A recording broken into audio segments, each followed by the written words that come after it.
I think everybody was at least a little bit surprised with just the amount of success that the first movie had.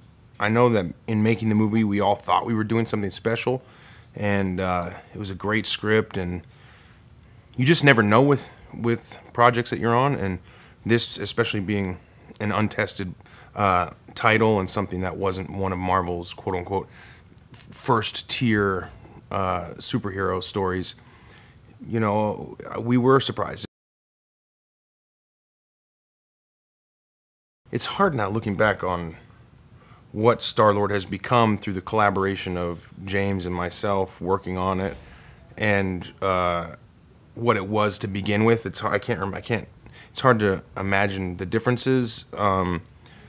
But for me, what appealed to me the most about this character was just an opportunity to add my own personal brand of humor and into a character. And you know, this thing that I thought, there's something that I knew I could do that was unique to me, and I thought I had been dying for an opportunity to do that, and I thought it was going to be something in the world of an action hero and with comedy.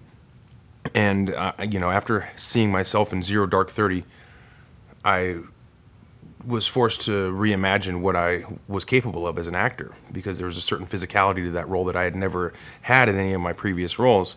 And I saw that and I thought, you know, because you're constantly reevaluating how other people see you and by how you see yourself in your films. And I saw the Zero Dark 30 and I thought, I want to do something that's comedy, I want to do something that's physical, and I want to do something where I could bring my own special brand of humor to that. And when I met James and we had an audition, or I had my audition with him, I felt like this was going to be a comfortable space to do that. So that's what was so exciting to me, was that I could just do me, do the best version of my best stuff, and that would be okay with him, which was pretty cool.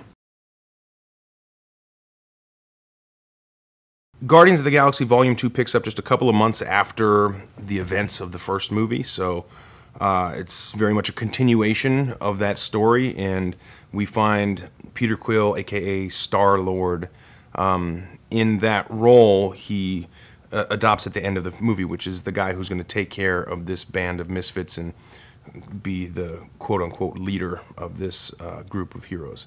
And so that's what we find him doing. Still having to deal with with Rocket and the way he is, and Drax and all of the characters the way that they are. He's taken a bit more of a leadership role and is just an inkling more responsible at the beginning of this movie than he was at the beginning of the last movie.